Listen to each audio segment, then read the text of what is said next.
Buenos días a todos. Yo, en principio, voy a agradecer a ustedes que para mí significó un honor que me invitaran a esta reunión y especialmente también a ustedes que han tenido la valentía de arriesgarse a esta charla.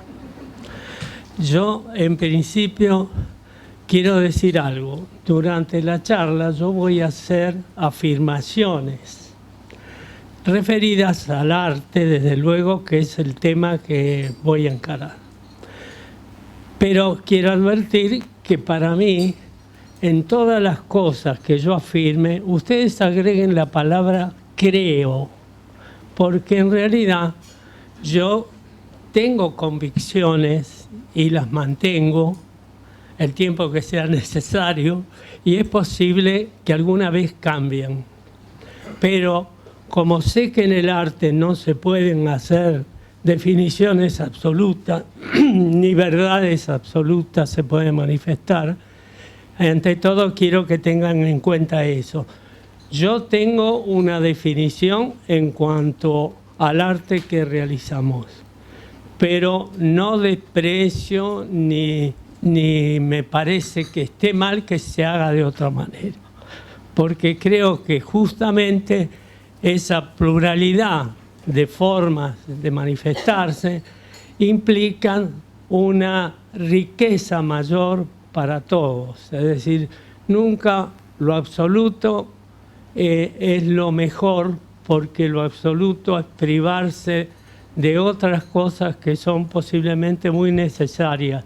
Y el que mantiene la idea de lo absoluto, en realidad lo que hace es empobrecer, porque quita la posibilidad de las variaciones y los cambios. Ante todo, entonces, voy a empezar con el tema del origen de esencialismo. Esencialismo, en realidad, le di un nombre yo en el año 1984, en cierta medida porque yo creo, por otra parte, que ninguna pintura, ninguna actividad artística parte de las teorías, sino que las teorías surgen de la práctica, de la experiencia, no es al revés la cosa. De manera que yo hice algunas reflexiones en cuanto a mi propio trabajo, que bueno, mi propio trabajo es también el resultado de los contactos, de los maestros que he tenido.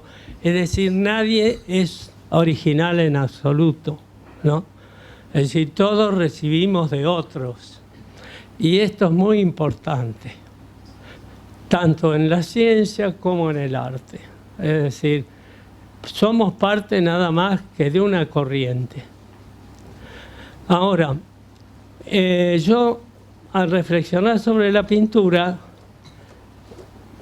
destaqué sobre todo la actitud que teníamos en relación con el comienzo de una obra de arte. ¿Qué vamos a hacer?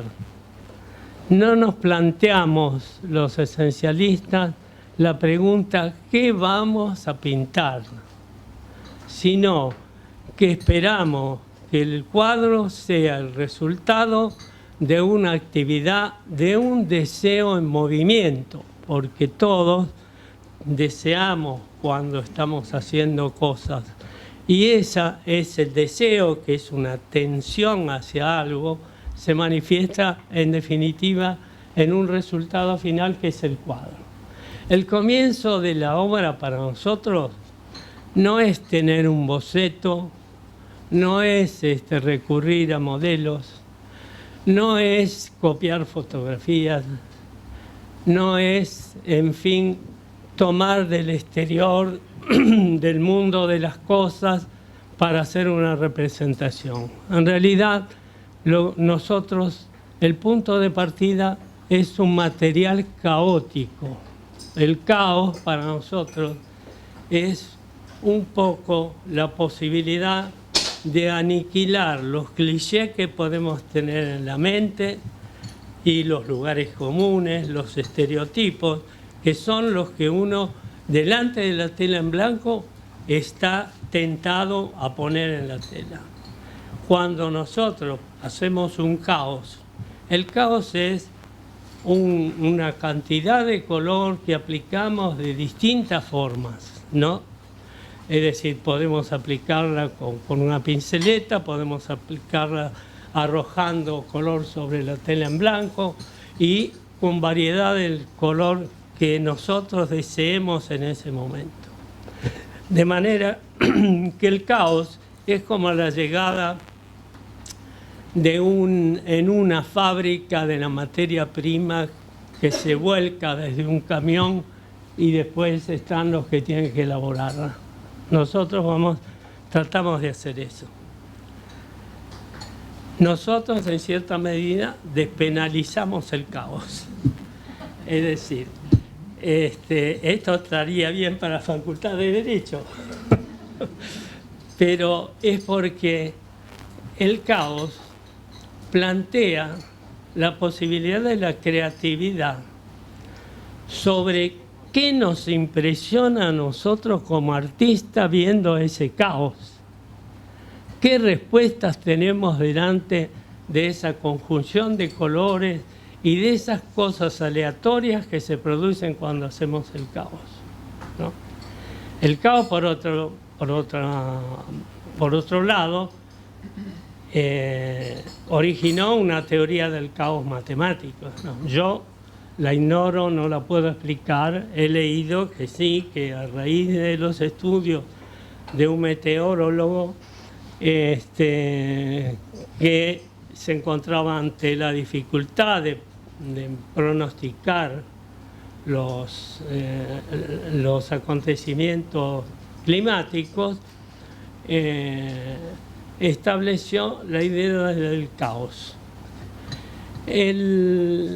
Esto originó un estudio matemático y de ese estudio del caos se vio que matemáticamente, con pequeñas diferencias, con variaciones de apenas decimales, se producían cambios muy notables. Esto se llamó el efecto mariposa, ¿no? Que ustedes seguramente habrán leído alguna vez en algún libro de Borges que habla de que el movimiento de una mariposa en Buenos Aires puede originar un tsunami en el Japón. Bueno, a raíz de esas reflexiones que les conté antes, yo lo que hice fue determinar qué elementos son los que podrían caracterizar nuestro trabajo. Allí definí la idea de lo que son remanentes plásticos. Esa es una definición propia porque no tenía, desde el punto de vista lingüístico, otras palabras, pero me pareció adecuado. Remanentes plásticos, que son el resultado de que nuestra actividad, al cubrir zonas de color, van dejando restos de los otros colores que están metidos ahí y originan zonas que tienen por ahí una actividad plástica. Y esa actividad plástica es, en cierta medida, un motor para el trabajo nuestro, es un estímulo. El caos para nosotros es un estímulo cromático. El pintor se caracteriza porque sabe ver, pero ver es sentir. Y sentir es no solamente con los ojos, ¿no?, sino que tiene que ver con nuestra interioridad, con nuestro grado de emoción y participación en la estética de la obra. Y estética viene, en realidad, etimológicamente del griego y quiere decir percepción, es decir, quiere decir sentir. De manera que la emoción estética es sentir, palpitar al compás de lo que también el artista ha palpitado, aunque sea de manera diferente, porque cada espectador tiene la libertad de generar a través del cuadro que le da el artista su propia interpretación y su propio cuadro. Es decir, es común, sobre todo en los trabajos que no son figurativos, como la mayoría de los nuestros, que un espectador encuentre cosas que el artista no vio. Primero, por una razón. El artista nunca sabe hasta dónde llegó. Es decir, lo trasciende. La trascendencia para mí es lo fundamental del arte. El arte va más allá del hecho físico de hacerlo. El arte no se puede reducir a técnicas. El arte es una cosa viva, es algo que nos debe movilizar. Ahora, a raíz de estas definiciones, organicé un grupo que se llamó Grupo Esencialismo, con la seguridad, o por lo menos con la creencia, de que si yo eso lo hacía individualmente me iba a quedar en un pedacito de territorio que habitaba yo y nada más. Y lo compartí en ese momento con 7 artistas que se habían formado conmigo en mi taller. Bueno, esto fue el inicio. En 1986 hicimos la muestra fundacional de esencialismo en el Centro Cultural General San Martín. En ese lugar yo expuse también, junto con las obras del grupo, 4 obras de mi maestro. Y aparte de ser en cierta medida un homenaje a él, también era un poco manifestar la desgracia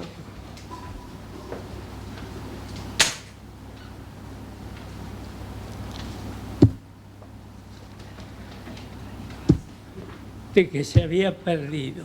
Él se suicidó.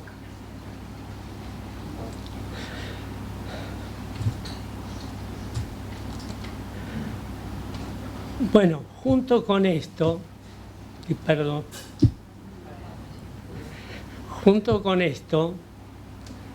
nosotros y yo y el grupo, y desde un comienzo, recibimos el aporte invalorable de Elena Di Stefano, que es la que trabaja conmigo, es mi esposa también, pero es la que trabaja conmigo y dirige el taller que tenemos conjuntamente en el barrio de Almagro.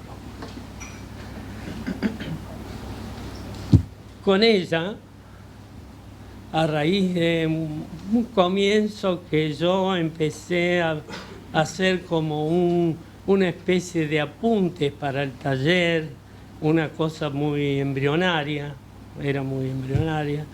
Bueno, con ella empezamos a reunirnos y hacernos preguntas, plantearnos un poco, uno como abogado del diablo y el otro con lo que decía, para a través de la crítica ir sacando conclusiones en que estuviéramos de acuerdo. Y de ahí surgió el primer libro, que fue para nosotros muy importante, que es La Cantera Interior, que lo editó Planeta, que para nosotros fue un milagro que Planeta pudiera editarlo, porque sabemos lo difícil que es para un autor que escribe, que lleva sus manuscritos a las editoriales y que se los rechazan, no se los publican nunca, jamás. Bueno, ese libro fue para nosotros capital, Fue capital además porque apareció en el año 92. En España se hacía un congreso de educación a raíz de los 500 años del descubrimiento de América. Fuimos invitados ahí, se presentó el libro en ese congreso y además hicimos una muestra en España del grupo Esencialismo, pero ya con más participantes, se había engrosado y fue el resultado de un trabajo muy intenso porque tuvimos que hacer el despacho a través del despachante de aduana, construimos nosotros los esqueletos para transportar la obra, todo, ¿no? Es decir, todo el trabajo nuestro fue un trabajo de autogestores. Nunca recibimos nada. Solamente en el primer catálogo yo solicité en el Fondo Nacional de las Artes un préstamo para editar el catálogo. Desde luego que llegó tarde, no lo dieron, pero sirvió para la siguiente muestra. Después de hacer la muestra inaugural en el Centro Cultural General San Martín, fuimos a Viedma, porque en ese momento se había decretado Viedma como capital de la Argentina. Y dijimos, bueno, simbólicamente vamos a ir a nuestra nueva capital. Y luego de eso, yo conseguí entrevistarme con el director del Museo de Arte Moderno de Buenos Aires. También conseguí algo que me pareció imposible, una muestra del museo, que en ese momento el museo estaba en el Centro Cultural General San Martín, en un piso que era muy chico, y la muestra se hizo en la Sociedad Central de Arquitectos.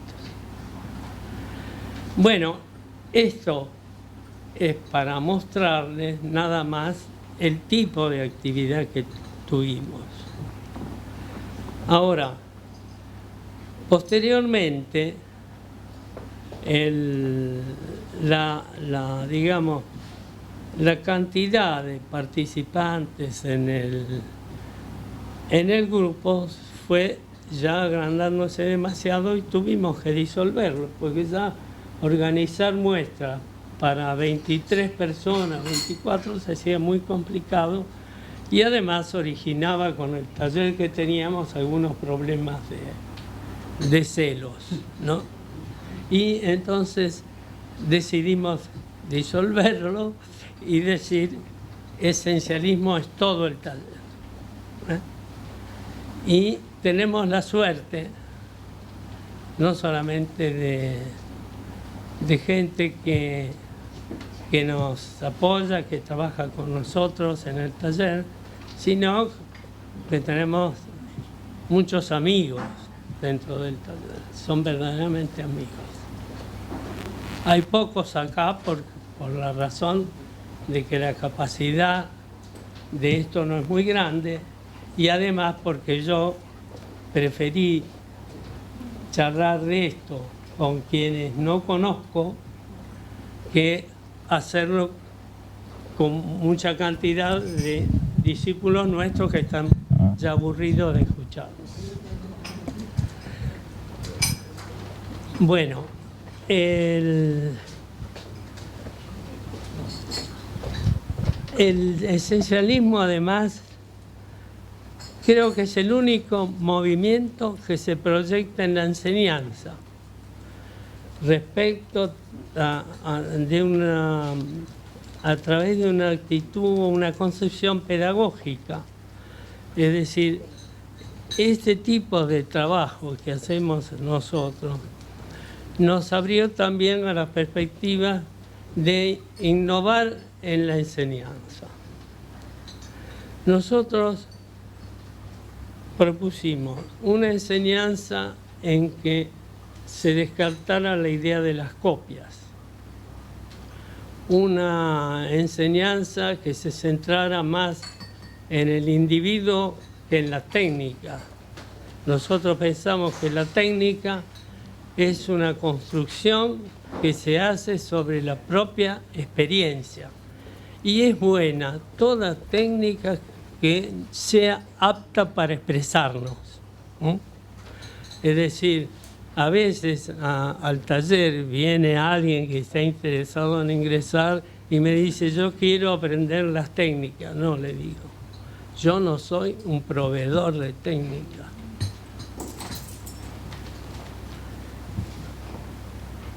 El arte tiene otra vía que la mera receta de una técnica. Respecto de esto, sabemos que en la enseñanza, los libros que están dedicados a la enseñanza siempre son aceptados por muchos docentes porque les abrevia el trabajo. Y entonces ahí tienen el ejercicio número 1, tal cual, ejercicio número 2, tal cual. A nosotros nos llamaron para hacer un libro para la enseñanza. Este es para la enseñanza. Lo usan en la enseñanza. Yo me sorprendí porque fuimos a hacer una muestra, por ejemplo, en Santa Rosa, y en la facultad estaban usando el libro nuestro, ¿no? Y entonces esta editorial nos dijo, a ver si nos preparan algo. Nosotros le preparamos un proyecto. Y me dice, no, pero nos gustaría que dijeran un ejercicio, otro ejercicio. Entonces le dijimos, no, porque eso va en contra de lo que nosotros creemos. Nosotros creemos que el docente también trate de ser un creador, trate de ser un individuo que desencadene algo, no un mero cumplidor de las metas del programa, de llenar un renglón, que ya esto ya lo hicimos, esto lo hicimos. Bueno, actualmente nosotros tenemos en vista otro libro que posiblemente consigamos que alguien lo edite. En ese caso voy a tratar de informarlos si sale, si tenemos la suerte de que salga. No sé, ahora yo creo que me extendí bastante, pero no sé si ustedes quieren hacer alguna pregunta que yo pueda contestarles. Bueno, yo soy Norma Israel, soy alumna de Heriberto y quería... ¿Quién habla? Yo, Norma, acá estoy. Bueno, un poquito más fuerte. Quería pedirte, si es posible, que hables un poco sobre la línea emergente, la línea sensible, que es algo que, no sé, a mí me parece muy interesante y que me gustaría que no se lo pierdan. Claro, si vos te diste cuenta que yo me quedé sin muchos argumentos porque me olvidé de cosas. Me olvidé de cosas, pero gracias por el apuntado. Una de las cosas que nosotros, que yo digo yo, pero bueno, es porque me tengo que decir que yo las definí. Hay cosas, por ejemplo, nosotros le damos importancia a lo que llamamos la línea sensible. La línea sensible en realidad la trató por primera vez André Lot en un libro que se llama El Tratado del Paisaje. Pero fue nada más que una anunciación de decir, esto es una línea sensible. Y ahí quedó la cosa. Posteriormente, otros artistas utilizaron la idea de la línea sensible para generar obras, como Valle Planas. El maestro mío estudió con Valle Planas y también a través de él yo conseguí yo absorbí la idea de la línea sensible. La línea sensible es un trazo aleatorio, no pensado, irregular, de trazado lento porque se pide que sea sentida. Es decir, esto es diferente a los automatismos. Los automatismos, que son los elementos que utiliza el surrealismo, como utiliza Miró, por ejemplo. Miró utilizaba los automatismos. En realidad el expresionismo abstracto norteamericano recibe del surrealismo los automatismos, y con eso Pollock genera toda una serie de trazos que son automáticos, ¿no? Los automáticos son trazos veloces que dan cuenta, en cierta medida, como si tuviera cada ser humano un depósito arqueológico de la experiencia de la especie y de la experiencia personal. Y en el trazo rápido salen elementos que se repiten, que si hiciéramos cada uno de nosotros un automatismo, vamos a ver que tenemos grandes similitudes, porque todos nos igualamos en algo, ¿no? En esa napa profunda que nos hace ser humanos, ¿no? Ahora, el automatismo es trazo veloz. Es no pensado también como la línea sensible, pero no se pide que lo sea acompañado por el sentimiento, sino que es una exploración de lo inconsciente. En ese sentido, el esencialismo recibe esa afluencia de lo inconsciente a través del surrealismo, del expresionismo abstracto, que estos serían los antecedentes del esencialismo. Por eso yo les decía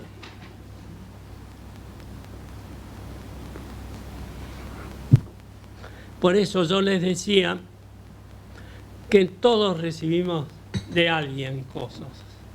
Nunca hay una originalidad absoluta. Pero una vuelta de tuerca se puede dar, tenemos esa posibilidad. Además de la línea sensible, que para nosotros es importante porque a través de esa línea se obtienen sugerencias de imágenes que a uno lo provocan y que les hace hacer elementos figurativos a partir de la línea. Esa es una manera indirecta de aprender a dibujar. Además de la línea sensible, yo definí la que llamo línea emergente, que esa sí es una definición propia, que pintando sobre una superficie de un color, por ejemplo, y a ambos lados dejando un pequeño resto del color del fondo, se obtiene una línea. Esa es una línea emergente que viene del color de abajo. Después, la línea erosionada. Yo, por ejemplo, trazo con el pincel una línea así. Esa línea, ¿qué manifiesta? Primero, decisión, imposición, es la línea totalitaria, existe. Ahora, el artista, ¿qué puede hacer? La puede atacar, la puede erosionar y queda una línea irregular, y esa línea se ha sensibilizado. Ya no deja de ser la línea tan determinante, sino que entra en un esquema mucho más ambiguo. Bueno, aparte de eso, ya que me pidió la clasificación y establecí la línea de inferencia, que es, por ejemplo, ustedes tienen un plano, acá está el resto del plano, esto es de un color, y esta línea yo la proyecto sobre el resto, estoy originando que estos espacios tengan ya que ver con esto porque comparten la misma línea. Eso es una manera de crear vínculos. Esa línea en común es como un hijo en un matrimonio, es algo que se comparte. Bueno, haber apuntado algo más. Bueno, ahora te... Bueno, la pregunta que yo te quiero hacer, Liliana Parrilla, yo también lo conozco, Heriberto, pertenecemos al taller, es ¿en qué momento se puede decir que la obra nació? O sea, ya está, ya se terminó, que para mí, en mi caso personal, es un momento difícil de encontrar y al que llegar. Claro. Nosotros destacamos como una necesidad en el artista de que haya un deseo para hacer. Es decir, cuando ese deseo concluye, cuando ese deseo cuando es el epílogo de ese deseo, es el cuadro. Es decir, cuando se termina el deseo, el cuadro está terminado. Todo lo que hagamos después va a ser maquillaje. Va a ser, digamos, tratar de hacerle al cuadro chapa y pintura. Arreglar esto, hacer un... Todo lo que hagamos sin ganas no sirve. Por eso es preferible abandonar el cuadro, porque el cuadro podría ser infinito. Cada una de estas cosas podría ser continuada indefinidamente, mientras se sostenga el deseo. Pero el deseo, nosotros lo sentimos, lo agotamos y lo reanudamos. Después, el hombre no carece nunca de deseo, siempre desea algo. Ahora llega un momento que ese deseo absorbe toda la energía y uno ya entra en un bajón y allí toma fuerza para seguir en otra obra, ¿no? Siempre, en el fondo, cada obra es un tramo del camino que tiene que recorrer el artista, que no tiene meta. No sabemos a qué vamos a llegar y no nos proponemos llegar a una meta. La meta es siempre diferida, siempre se va. Alguien dijo, la meta no existe, la meta es estar en el camino, ¿no? Es estar tratando de hacer. ¿Alguna otra pregunta? Un segundito. Estaba la señora. La señora, Hola, Francisca Caprea, Heriberto. Estuve con vos en el taller hace 7 años, feliz cuando promocionaron que ibas a estar. Por cuestión de tiempo y distancias tuve que dejar de asistir. Sigo en este camino, pero tus bases fueron bastante importantes en mi obra. Quería consultarte si se reeditó el libro, porque en su momento estaba agotado. No se editó, sigue agotado y estamos en la posibilidad o de reeditar o entrar ya con el otro libro, que tiene que ver con pero tiene una forma literaria un poco distinta. Va a ser, digamos, el diálogo entre un discípulo y el maestro.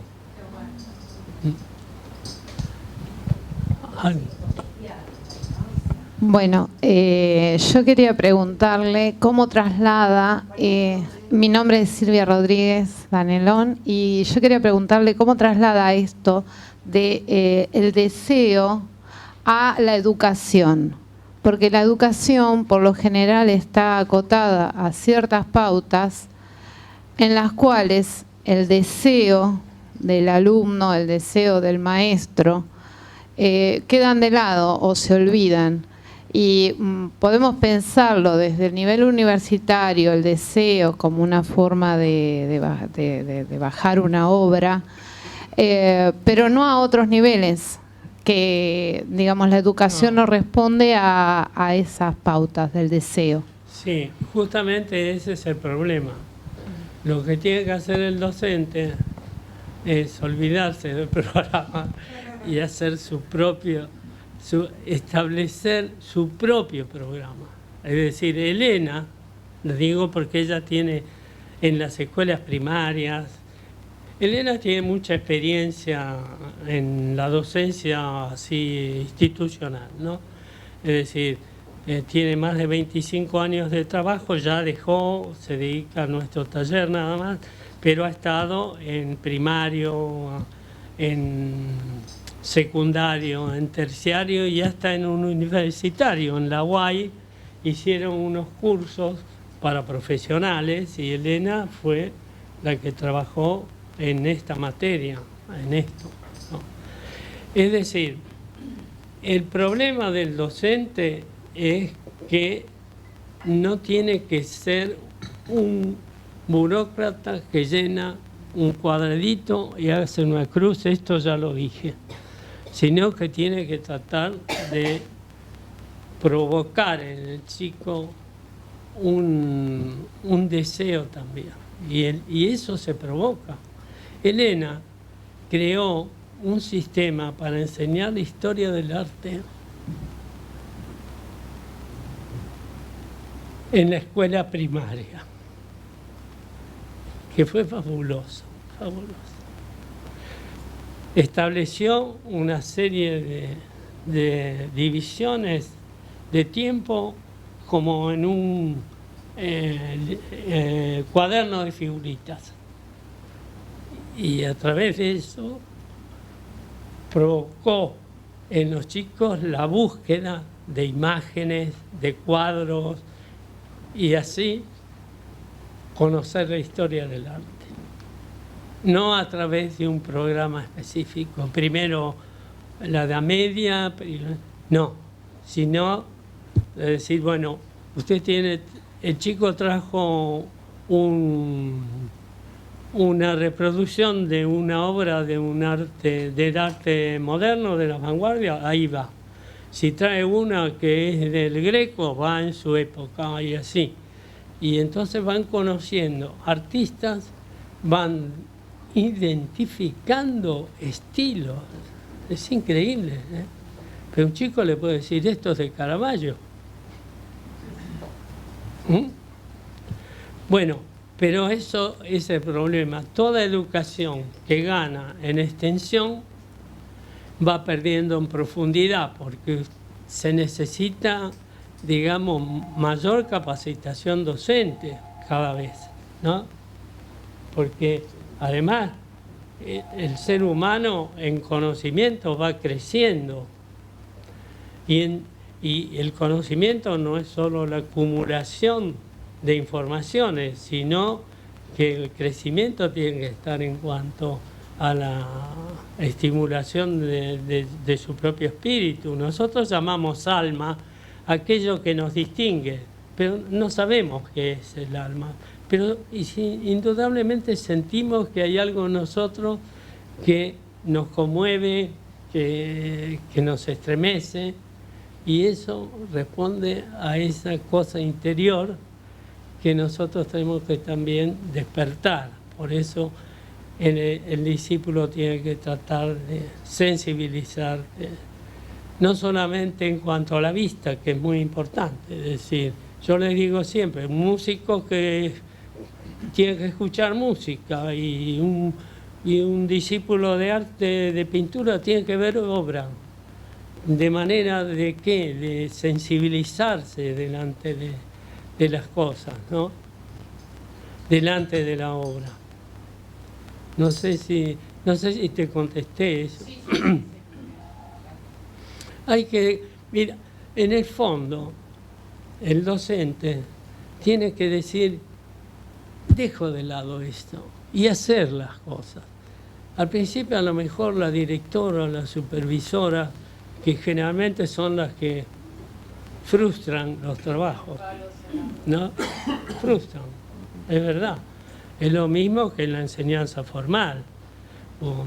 Hay gente que va a estudiar arte y le dice, la que le enseña, dice, no, nosotros no trabajamos para ser los artistas, trabajamos para ser los profesores. Por eso yo no tengo título de profesor, primero quiero aclarar eso. Y nunca lo quise.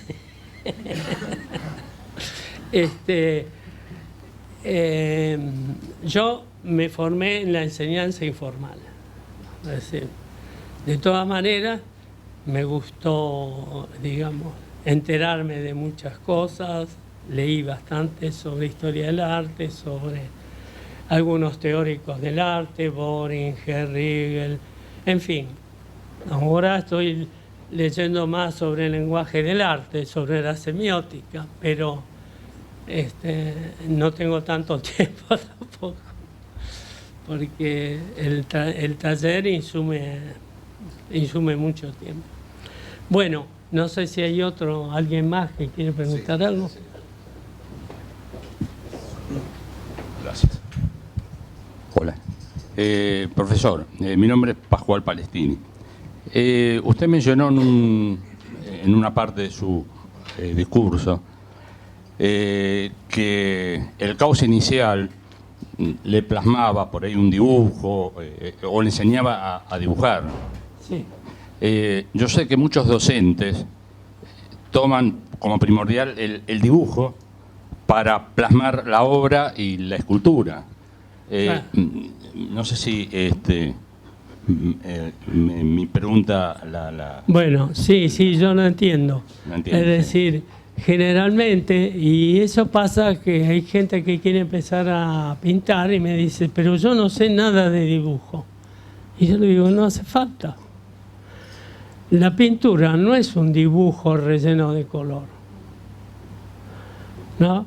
Porque la creencia es que nosotros dibujamos algo, lo pintamos, después que cubrimos toda la superficie, ya está, el cuadro está hecho, ¿no? Ahí, en el fondo, si no hay una entrega grande, en lo figurativo también puede haber, ¿no? Yo no lo niego, ojo, a mí me gustan muchas obras que son figurativas, pero quiero decir, si todo está centrado en la corrección, en la imitación y todo es falso, no le agrega nada al que lo hace ni al que lo mira, salvo la admiración de decir esto, qué bien hecho que está, ¿no? Pero Kandinsky decía, una obra puede tener fallas, lo que no puede es carecer de alma. No sé si está bien. El ¿no? señor acá me pide. Buen día, mi nombre es Moyano Juan José y soy alumno nuevo de Heriberto, aunque tengo una experiencia de taller y de exposiciones de hace unos 10 o 15 años. Mi interrogante, que no alcanza a ser una pregunta, o a lo mejor sí, está relacionado con a qué renuncia uno cuando hablamos, por ejemplo, de cliché. Porque hay elementos que se utilizan en la pintura que sin duda permanecen. Por ejemplo, la artesanía en el manejo del color, la línea en sí misma tiene ciertas características, la relación entre forma, fondo y línea,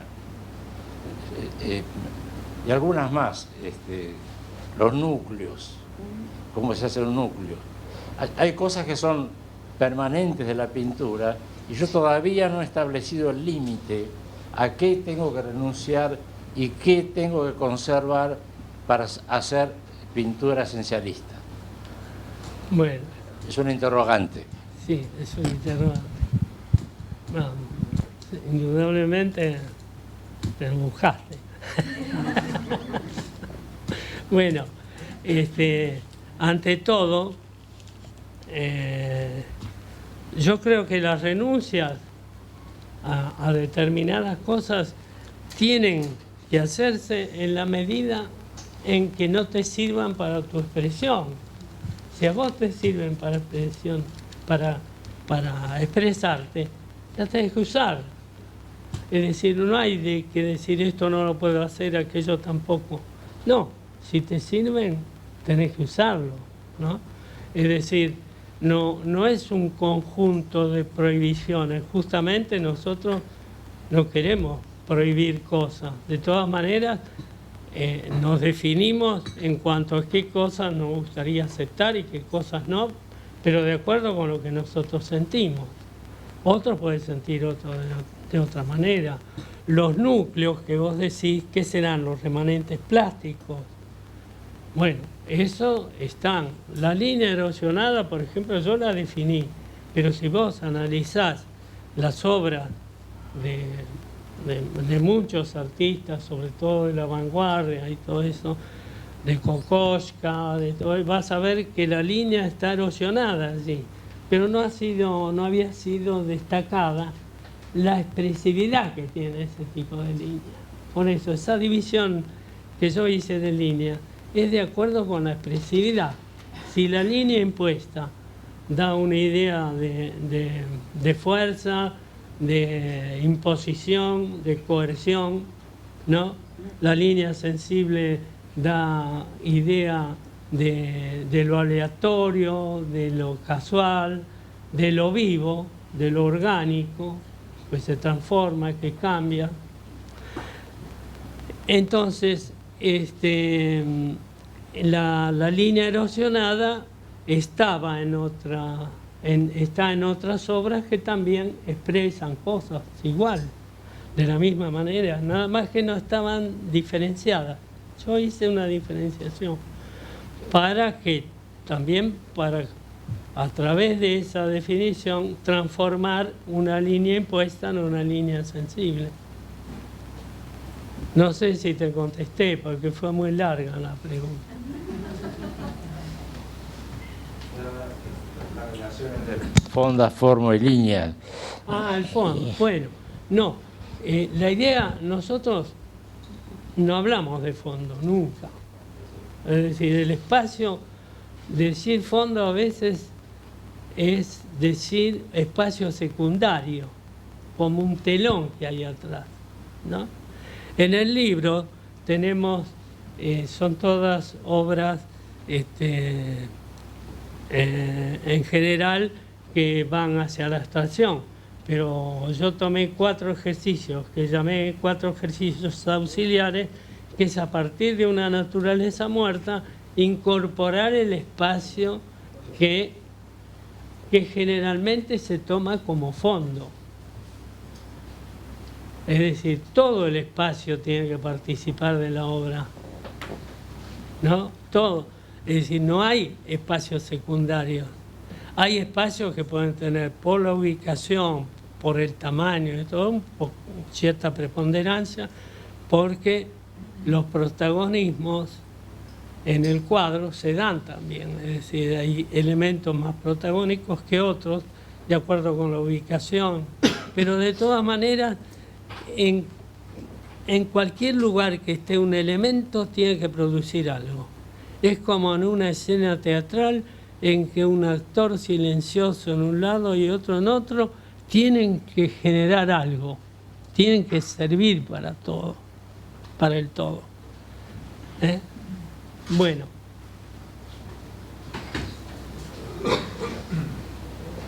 Sí.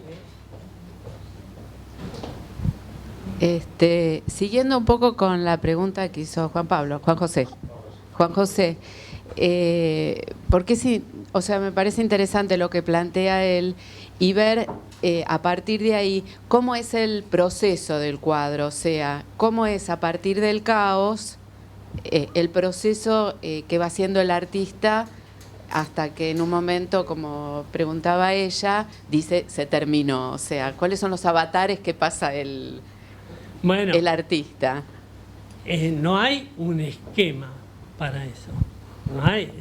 Yo no puedo decir primero hay que hacer esto, no, porque justamente lo que buscamos con el caos es provocar algo y esa provocación no sabés qué reacción vas a tener vos o el que está delante de eso, ¿no?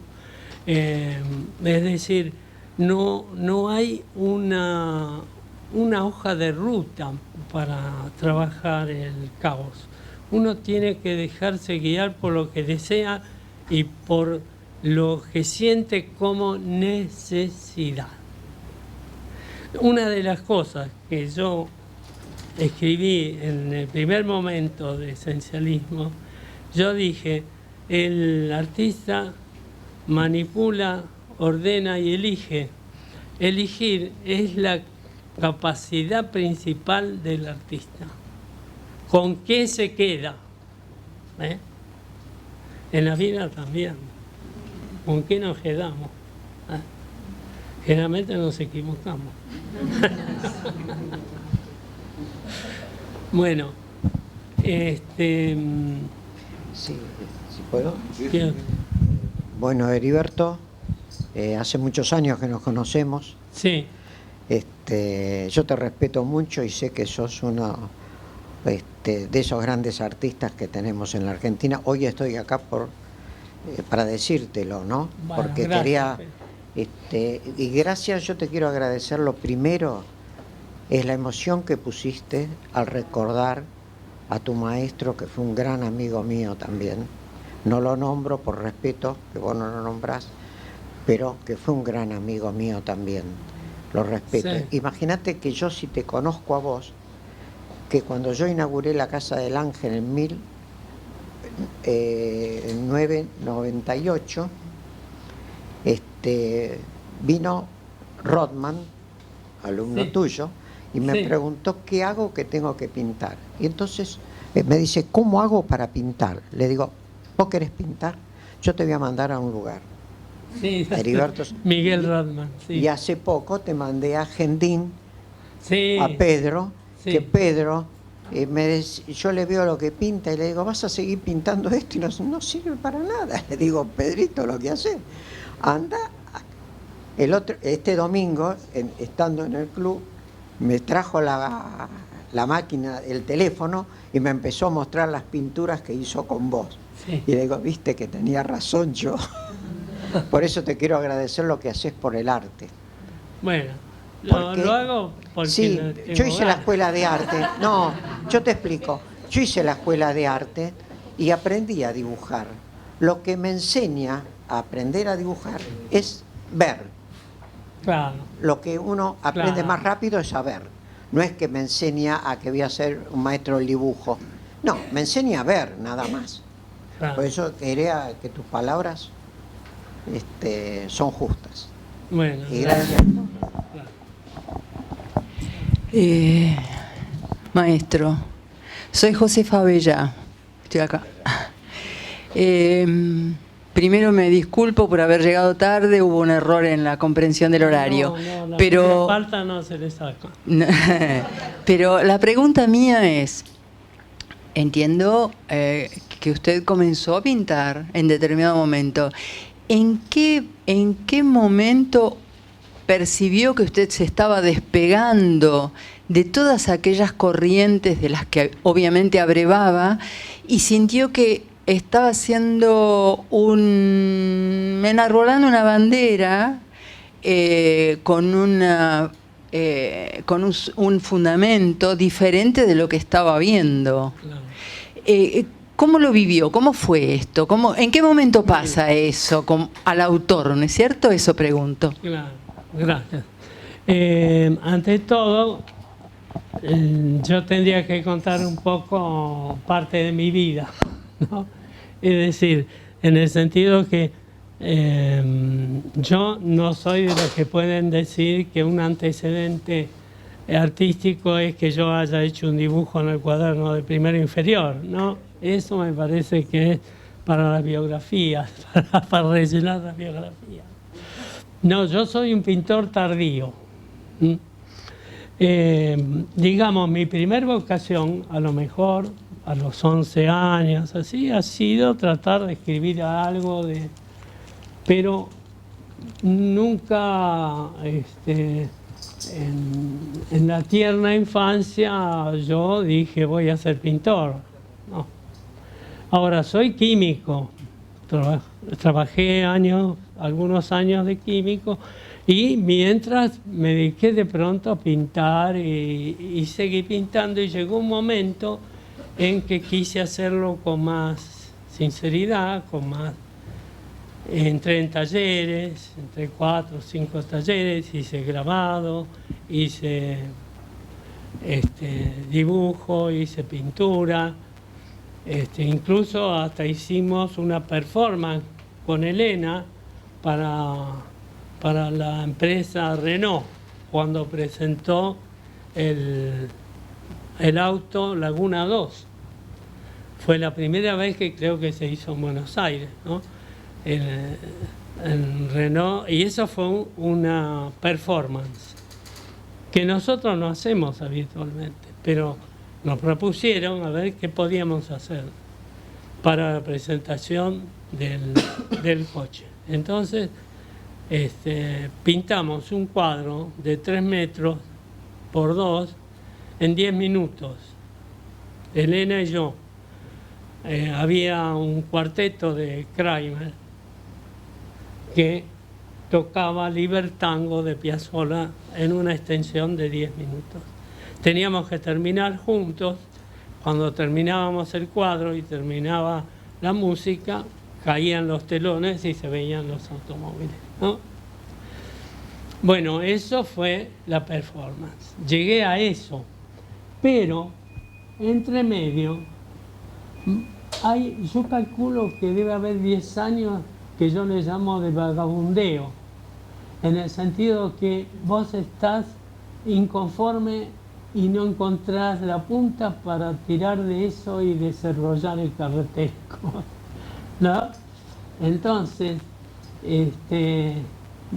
fue gradual, fue una cosa gradual.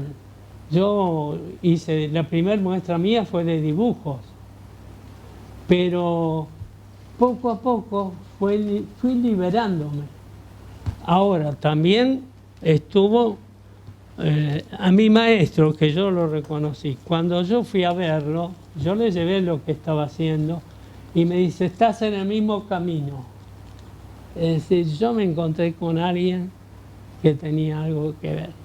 Entonces, a partir de ahí, yo eso lo profundicé. Tomé cosas de mi maestro, tomé cosas de mis otros maestros y le di una pequeña vueltita de tuerca. Yo a mi maestro lo invité a integrar el grupo Esencialismo, pero él estaba en un estado de depresión muy grande y no quiso hacer nada de eso. Y a poco tiempo, bueno, después de 3 intentos de suicidio, en el cuarto se suicidó. No sé si hay alguien que quiere preguntar algo más. ¿Está bien? Sí, gracias. Es decir, vos no elegís el momento en que decís voy a hacer otra cosa. Se va produciendo. Es lo mismo que el cuadro. Es una gestación. Y es una mutación. Yo puse azar. Aprovechar el azar, el artista tiene que aprovechar el azar, y dije responder a la necesidad. Un día voy a una librería y encuentro un libro que dice El azar y la necesidad, y es Jacques Monod, es un genetista, y dije, lo voy a comprar. Y leí, bueno, dice, los cambios se producen por mutaciones, pero las mutaciones se producen por azar, pero para persistir tienen que ser necesarias para el individuo. Bueno, eso fue una cosa que también necesarias para el cuadro. Los cambios persisten si son necesarios para el cambio. Así que si conocías a Jacques. Sí. Bien. Estaba pensando, ¿no es cierto?, lo interesante que me resultaba el lugar del deseo, ¿no? Como usted posibilita, ¿no?, el deseo de cada uno, y como que cada uno pueda armar su propio juego de alguna manera, que sería su propio cuadro. Yo lo pensaba en relación a, bueno, como jugar cada uno su propio juego. Claro, claro. Yo creo que el arte también tiene algo lúdico, y alguien que después dice que también es una fiesta, ¿no?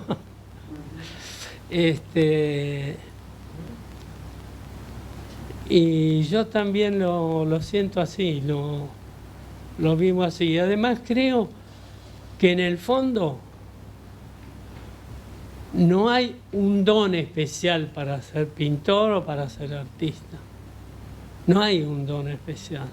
Hay que despojarse de cosas. Es un terreno de abandonos, de abandonar, de perforar la caparazón que se va formando sobre nosotros para ser sobre todo útiles y que no nos escapemos, para no desorganizar la vida. El caos, Saramago dijo, el caos es un orden a descifrar. ¿No? Interesante esto. Esto es uno de los más viejos, es decir, la época que en realidad yo estaba influido por los pintores argentinos, como un Victorica. A mí me interesó mucho siempre Diomedes, ¿no?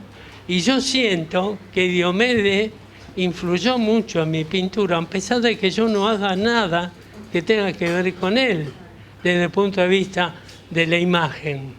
Pero sí creo que algo del espíritu de él me sirvió.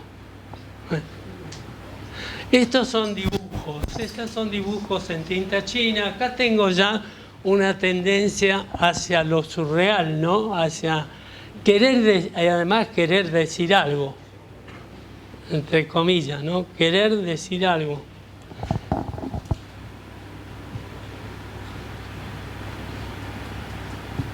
En el fondo, en casi todas estas series de dibujos de tinta china y eso, lo que hay es una contraposición entre lo vivo y lo mecánico, es decir, un poco la angustia que tiene el ser humano hoy en día puede ser el sentirse un poco aplastado por la tecnología, ¿no?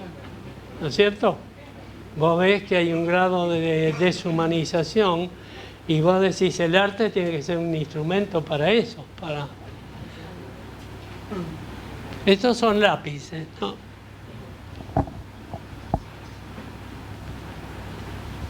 Estos son anteriores.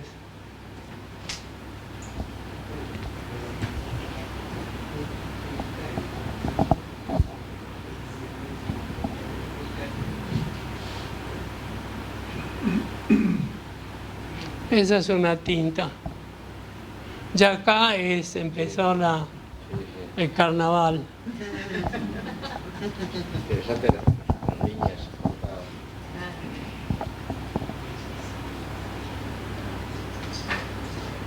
Estos son una serie de pasteles que también tienen un carácter así,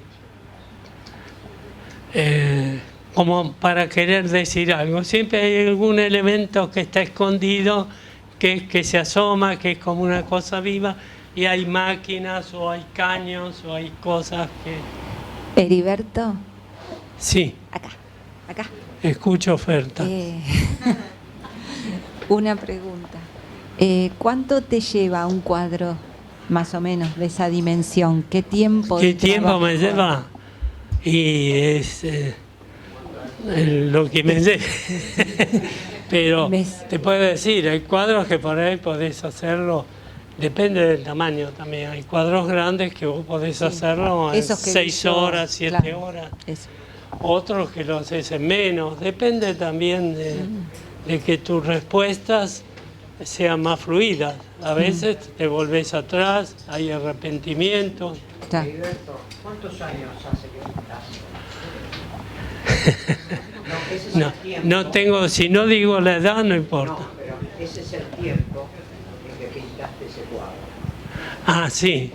O sea, desde que empezaste a pintar ahora, es el tiempo que... Y habrá no sé, 45 años. Bueno, es el tiempo que te duró esa obra. Sí, sí. Porque la obra no tiene un tiempo. No tiene un tiempo. Sí, sí. Tiene la vida. Es el tiempo. Lo que pasa es lo que has estudiado toda tu vida. Bueno.